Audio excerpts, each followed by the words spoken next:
അള്ളാഹു ജീവിതത്തിൽ പ്രയാസവും ദുഃഖവും ദുരിതവും എല്ലാ പ്രയാസങ്ങളും ജീവിതത്തിൽ അള്ളാഹു അതാ ദുഃഖങ്ങൾ കൊടുക്കുമ്പോ, അള്ളാഹു പരീക്ഷണങ്ങൾ കൊടുക്കുമ്പോൾ, അള്ളാഹു ജീവിതത്തിൽ പരീക്ഷണങ്ങൾ കൊടുക്കുന്ന സമയത്ത് ഇത് അള്ളാഹുവിന്റെ തീരുമാനമാ എന്ന് കരുതിയിട്ട് ക്ഷമിക്കുന്നവനുണ്ടല്ലോ.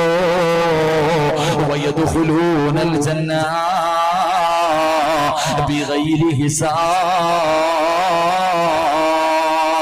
അള്ളാഹുവിന്റെ പ്രവാചകൻ പറയുന്നു, അള്ളാഹു ഒരു പരീക്ഷണം കൊടുക്കുന്ന സമയത്ത് ഇതെന്റെ റബ്ബിന്റെ തീരുമാനമാ.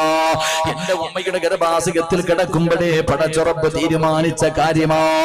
ഇതിൽ ക്ഷമിക്കൽ എന്റെ ബാധ്യതയാണ്, എന്റെ കടമയാണ്, അത് ഈമാനിന്റെ അടയാളമാണ് എന്ന് കരുതിയിട്ട് ക്ഷമിക്കുന്നവനുണ്ടല്ലോ, അവനാണ് ഭാഗ്യവാനെന്ന് നബി മുഹമ്മദ് മുസ്തഫ സല്ലല്ലാഹു അലൈഹി വസല്ലമ തങ്ങൾ പറയുകയാ. അള്ളാഹു ഒരു പരീക്ഷണം തരുന്ന സമയം